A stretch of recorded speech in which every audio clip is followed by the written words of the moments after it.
Getting your first car is one of the most liberating moments of your whole life. You can finally stop piggybacking off other people, taking public transport, and truly go where you want, whenever you want. And from a worker's standpoint, it's an absolutely vital tool. It's a necessity, because with a car, you can start looking at job opportunities further afield. If you walk to an office 10 minutes within your local area, you can maybe drive to another part of the town or another city entirely within that time frame with a car. So you can explore job opportunities all over the UK. But are we on the verge of that freedom being taken away from us? Well, pretty soon it could be, with the introduction of several different types of road pricing, or more commonly, one scheme that seems to be popping up more often than not, pay per mile. A pay per mile scheme sees road users paying a charge based on how far they travel in a given time period. So it's basically saying regardless of whether you're traveling in your car for social, domestic or business use, you will pay tax for every mile that you drive. Now you may be thinking to yourself, hang on a second, we already pay several different types of taxes in the UK, whether it's road tax or fuel duty. We already pay a lot just to drive our cars.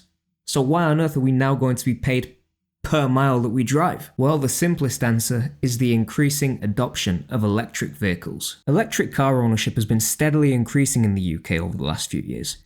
From having over 205,000 electric cars in 2020, we now have 1.2 million electric cars owned in 2024. But why is this surge in electric car ownership now becoming a problem? As mentioned before, there are two main types of car taxes in the UK, vehicle excise duty and fuel duty. Vehicle excise duty is a tax that's levied on every vehicle using public roads in the UK, and it's collected by the DVLA. And for most cars registered prior to April 2017, the amount of vehicle excise duty that you paid depended primarily on the car's official CO2 emissions. Now, as you can imagine, measuring CO2 emissions on an electric vehicle is going to be a bit of a problem, because electric vehicles don't pollute anything, meaning that the government has now shot itself in the foot by nullifying a source of tax revenue. However, it is worth mentioning that from the 1st of April 2025, drivers of electric cars in the UK will need to start paying for road tax. So that's set to change. But what about fuel duty? Well, fuel duty is exactly what it says on the tin. It's a tax that's included in the price that you pay for petrol, diesel, and any other fuel that's used in vehicles. Now, electric cars don't currently have fuel duty applied to them because they don't use petrol or diesel as fuel. They use electricity.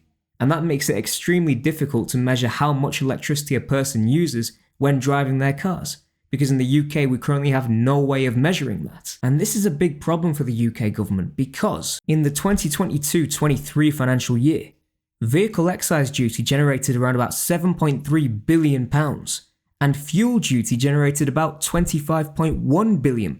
That's a lot of money, and given the recent upsurge in electric vehicle ownership, that's going to hurt the government's finances massively. I mean, the government are certainly not shy telling us how bad the state of the finances in the UK are currently. The Chancellor, Rachel Reeves, is expected to reveal a black hole in government spending on essential public services worth tens of billions of pounds. When she updates the House of Commons on Monday, Ms Reeves said she was determined to fix the mess we've inherited.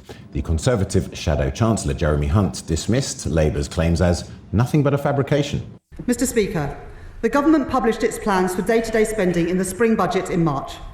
But when I arrived at the Treasury, on the very first day, I was alerted by officials that this was not how much the previous government expected to spend this year. It wasn't even close. In fact, the total pressures on these budgets across a range of areas was an additional £35 billion.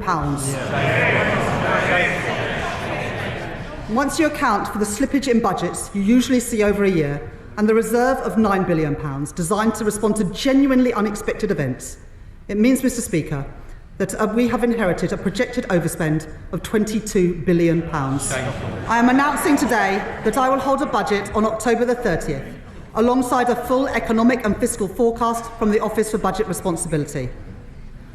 I have to tell the House that the budget will involve taking difficult decisions to meet our fiscal rules across spending, welfare and tax. Well, just based on that alone, it seems that nothing is off the table. And if you factor in that fuel duty tax receipts have now been sharply decreasing since 2019, then we can expect the government to take any action necessary to try and plug this £22 billion black hole. When the government's already identified such a massive black hole in the public finances, I think it's pretty safe to assume that they do not want another one. So those are the problems. But let's do something that's bereft of most politicians and see if we can try and find a solution. Well, you heard it from the Chancellor in the clip before. They're open to raising any type of tax. So we could theoretically be looking at an increase in income tax. But one of the key problems with that is income tax is a tax that affects everyone. So even those that do not drive or cannot drive, don't have a car, they would still have to pay just as much as someone who does drive and does have a car.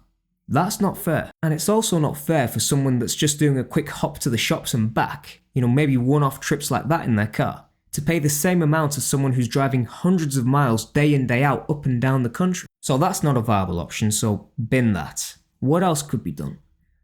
Well, we could maybe look at adding electricity to fuel duty as well. So now drivers would have to pay fuel duty for petrol, for diesel, and for electricity. After all, that system seems to be working pretty well currently. Those that need to drive more and drive further and require more petrol or more diesel, they have to pay more, which makes sense, as opposed to their counterparts who may not be driving as much. But as mentioned earlier, that's extremely difficult to measure because there's currently nothing in the existing infrastructure to identify when someone's using electricity for driving their car. So even if this solution was preferable, it's just not practical at the minute because it would take such a massive upheaval of the UK's infrastructure to try and support such a dramatic change. So the only solution in the UK government's minds, which appears to be viable, is road pricing. So the more you drive, the more tax you pay. And this will be recorded using something similar like the black box scheme used by insurance companies. The advantage here is that those that do drive more do end up paying more tax because they cause more wear and tear to the roads.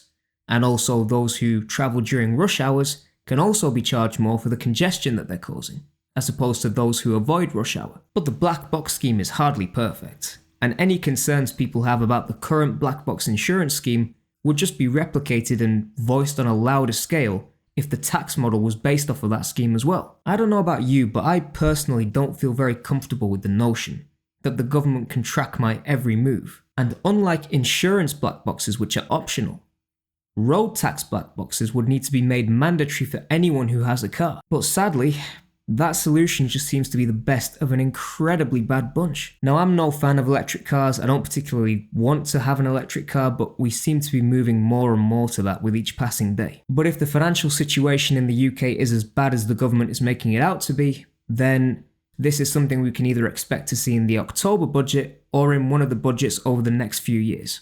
It's going to happen if the financial situation is as bad as they're making it out to be. It will undoubtedly cause a massive change to the way we work in the UK. I mean, if we have to pay more tax just to get to the workplace, then who knows? Maybe more people could opt to work from home as opposed to drive to the office. This would have a massive impact on the way that we commute, on the way we do things and operate in the UK. So I'll be keeping an eye on this. It's scary, but interesting. Thank you all for watching. Be sure to like and subscribe if you enjoyed this video. I'll be returning in the coming weeks with some more content, but until then, stay safe, stay blessed, stay free. Have a drink on me. I'll see you all real soon. Take care.